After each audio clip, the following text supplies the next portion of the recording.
Hey, Ann Laughlin with Beacon of Hope Women's Outreach. I'm working on reading my book, Journey to Faith, to you all, so that hopefully there's something in this book that you can relate to that will help you know that it doesn't matter what kind of abuse, health issues, any kind of issues in your life.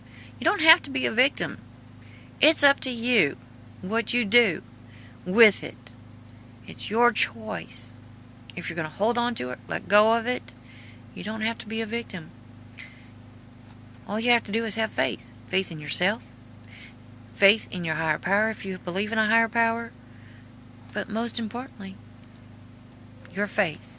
Make a decision up here. Use the strength in your heart and build that faith. Will make yourself stronger. No matter what you're going through, what you've been through, it will make you stronger if you have faith. Don't give up. Please don't give up. I'm going to continue reading my book, Journey to Faith by Ann Laughlin, so that hopefully there's something I write in here that will help you get yourself through whatever you're going through. I'm here for you. My prayers are for you. Here we go, continuing with Chapter 4 on medical problems. And I haven't even gotten through the first paragraph because I ran out of time because I talk too much sometimes. But hey, it's my chapter, my channel, my book. You don't like my hillbilly twang, my words, crick instead of crake, Missouri instead of Missouri. Hey, if you don't care, keep watching and listen. Maybe I'll help you someday with my words, with my prayers.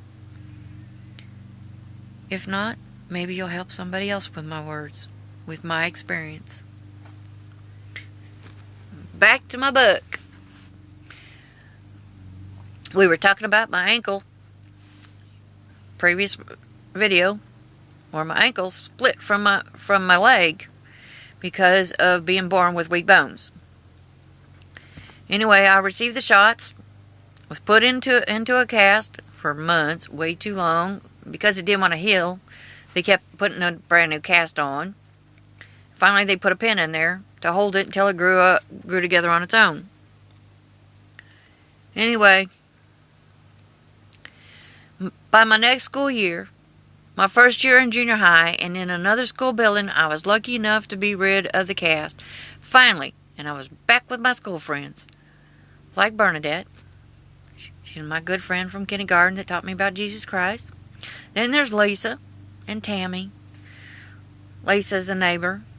And Tammy's one of the twins that happens to be a minister now, and her twin brother's a minister. And yeah, I like my friends. All my friends believe in Jesus Christ, and they give me support when I need it. But I also have friends that don't believe in Jesus Christ. I had a friend recently that died, and he kept saying he was atheist, but before he died, he said, "I'll see you on the other side."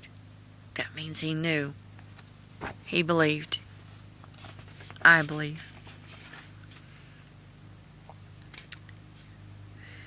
Anyway, that year was different because had to turn the page again. Short, low vision, no glasses. I'm foobarred. Yeah, by the way, I use acronyms too.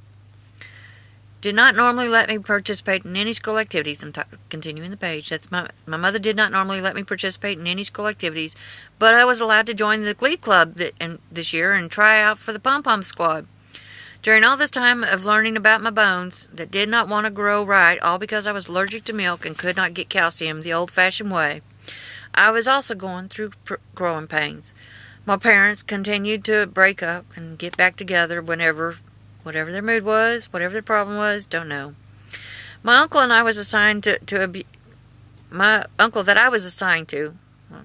Those that haven't been following, just for a catch-up update, whenever my parents got into an argument, they'd split up, and they would send me and my siblings to different aunt and uncles, and my assigned uncle was my Uncle John.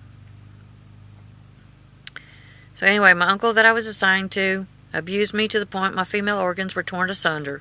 Remember, this chapter is about medical. By the time my female menstrual started, my body could not handle normal monthlies. I had to be placed on hormone treatments to get normal cycles that would not be painful, which didn't work. As a youth, I never told either parent about the abuse from my Uncle John because he threatened me with my parents' and Sister Robin's lives. The fear of losing my family was stronger than the fear of being hurt again. To top things off, my mother did not believe in discussing how the human body worked, let alone talk about how babies were conceived or born. Therefore, by the time I was 15, two of my older sisters had married and had children. By the way, they both had C-sections. So, my understanding, well, because like I said, this book had pieces missing. And it should say that in kindergarten I was told that you have to wash your mouth and you put lots of lipstick on and that will keep you from getting pregnant when you're kissing a boy. Huh. Yeah. Definitely wasn't taught how birds and bees worked. And later on, in future chapters, it would go into more detail about some other stuff. About how my eyes were wide and opened. But my understanding, because my sisters had C-sections, I thought you go in, they put you to sleep. And didn't even know about, other than surgery, that meant cutting you open, and they take the baby out, they sew you up, and so then you got this great big boo-boo on your belly and a cute little baby. After you go to the hospital, and then you get to come home with a cute little thing, and you have to heal from the surgery. Yeah, definitely wasn't told about what really happens, because that is not natural birth. That is a surgery. Natural birth is something else, and I hadn't been told about that one until after I was already pregnant, and we'll get into that one in another chapter.